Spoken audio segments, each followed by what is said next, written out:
வீட்டில் அன்றாடம் நம்ம பாத்திரம் கழுவுறதுக்கு யூஸ் பண்ணுற ஸ்க்ரப்பர் அந்த ஸ்டீல் நார் இதெல்லாம் கொஞ்சம் தேஞ்சு பழசானோடனே குப்பையில் தூக்கி போட்டுறாதீங்க.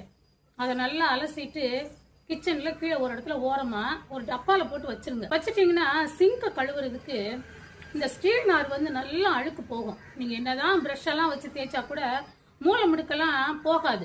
இதை வச்சு தேய்க்கும் போது நல்லா கிளீன் ஆயிடும். சிங்க் கிளீன் ஆயிடும், வாஷ் பேஷன் கிளீன் ஆயிடும். அதே மாதிரி பாத்ரூம்ல டைல்ஸ் இருக்குன்னு வச்சுக்கோங்க, ஒரு நாளைக்கு ஒரு சோறு ஒரு ரூபாய் ஷாம்பை போட்டு இந்த ஸ்ரீநாரை போட்டு தேய்ச்சிங்கன்னா அவ்வளவு அழகா அழுக்கு போயிடும். பாத்ரூம் சுத்தமா இருக்கும். டெய்லியும் அதாவது ஒரே நாள்ல இழுத்து போட்டு செய்யாதீங்க.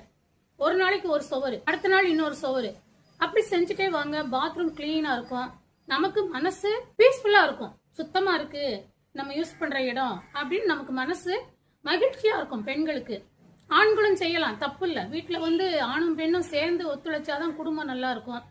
அதனால இதெல்லாம் யூஸ் பண்ணுங்க. கண்டிப்பா இது உபயோகமா இருக்கும் நான் சொல்ற விஷயம்.